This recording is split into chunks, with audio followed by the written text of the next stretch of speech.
పితా పుత్ర పవిత్రాత్మ నామమున ఆమెన్. ప్రభునందు మిక్కిలి ప్రియ సహోదరి సహోదరులారా, ఈ వాక్య పరిచర్యకి మిమ్మందరినీ ప్రేమతో ఆహ్వానిస్తున్నాను. ప్రియులారా, ఒక చిన్న పట్టణంలో ఒక పేద కుర్రవాడు జీవిస్తూ ఉన్నాడు. కుటుంబం నిండా పేదరికమే, తినటానికి కూడా సరిగా తిండి లేదు.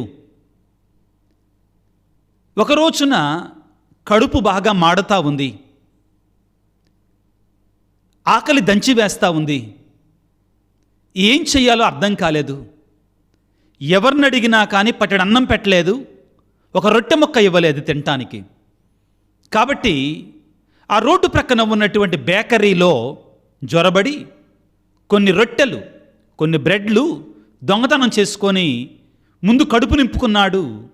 మిగిలినటువంటి కొన్ని రొట్టెలని ఇంటికి తీసుకొని వెళ్ళి ఇంటి దగ్గర ఉన్నటువంటి తన సోదరులకి పంచి ఇచ్చాడు. ఆ షాపు వాళ్ళు, ఆ రొట్టెల షాపు వాళ్ళు దీన్ని గుర్తించారు. ఆ కుర్రవాడి మీద కోర్టులో కేసు వేశారు. ఆ కేసు వాదనకు వచ్చింది. ఆ రోజున షాపు వాళ్ళ తరపున, ఆ పిల్లవాళ్ళ తరపున వాదోపవాదాలు జరిగిన తర్వాత ఆనాడు జడ్జిగా ఉన్నటువంటి కారుణ్య అనేటువంటి ఆయన, జడ్జి గారు, కారుణ్య అనేటువంటి జడ్జి గారు మొదట జడ్జిమెంట్ని ఈ విధంగా చెప్పాడు. బాబు, నువ్వు దొంగతనం చేయటం ముమ్మాటికి తప్పు. దొంగతనం చేయటం నేరం.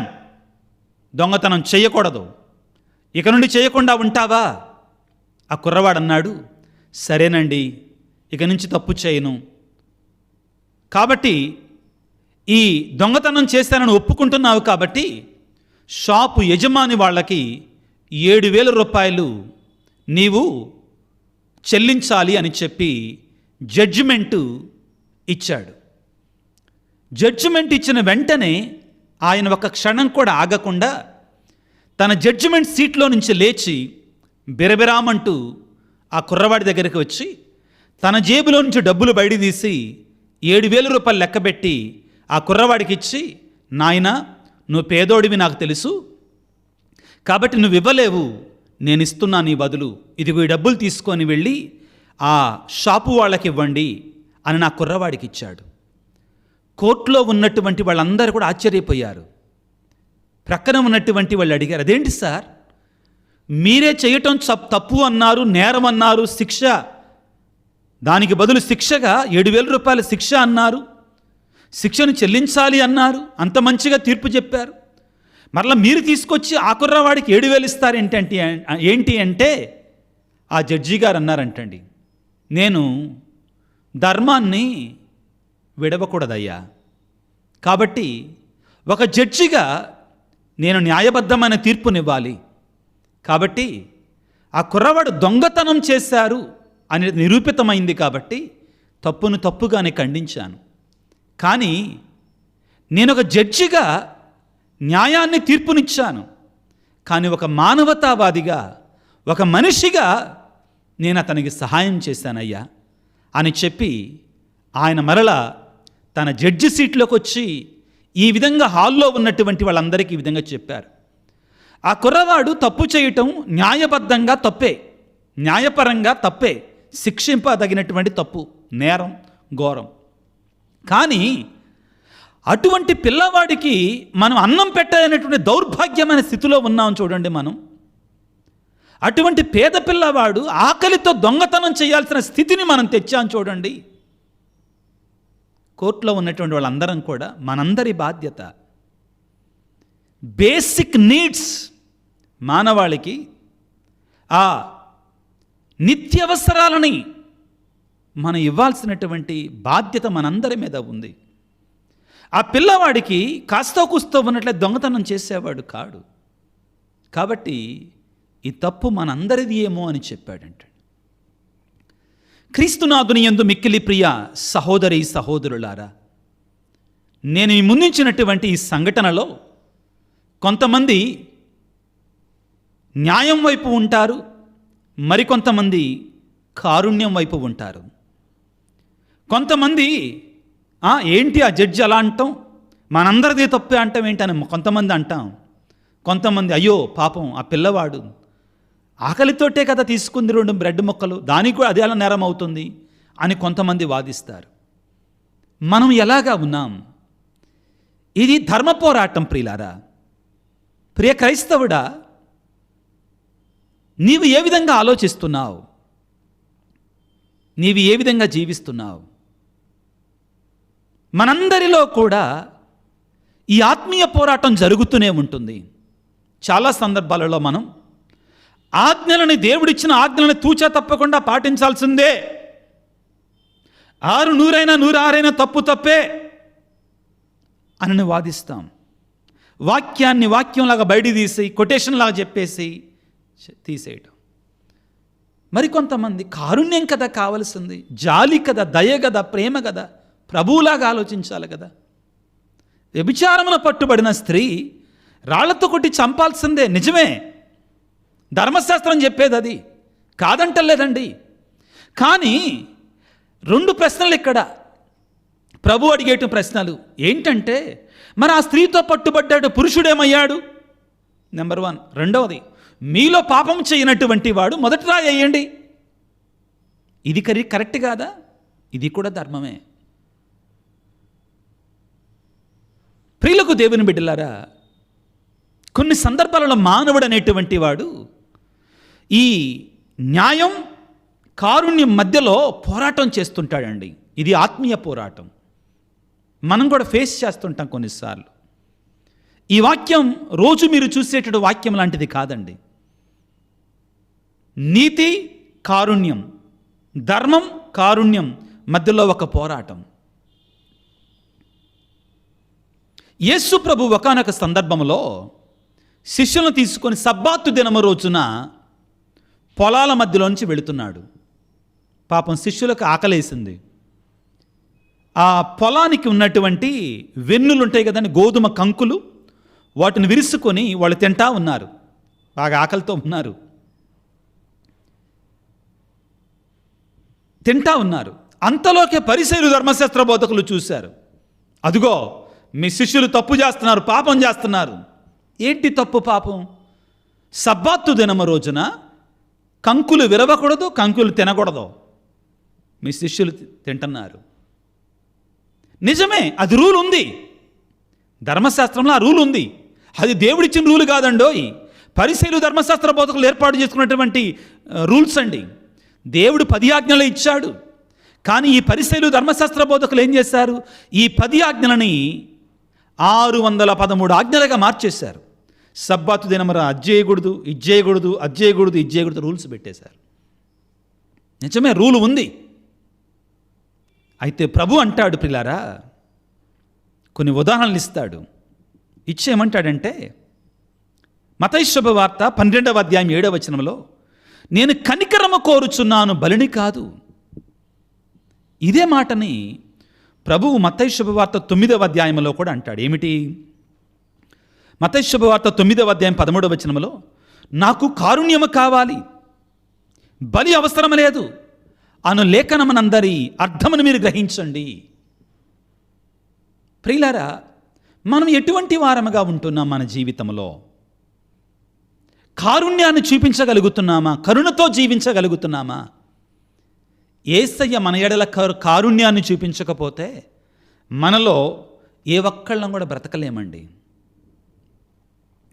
లూకాసు వార్త 10వ అధ్యాయంలో 31వ వచనం నుంచి మనం చదువుకుంటే, లూకాసు వార్త 10వ అధ్యాయం 31వ వచనం నుంచి మనం చదువుకుంటే, అక్కడ మంచి సమరయుని యొక్క ఉపమానాన్ని మనం చూస్తాం.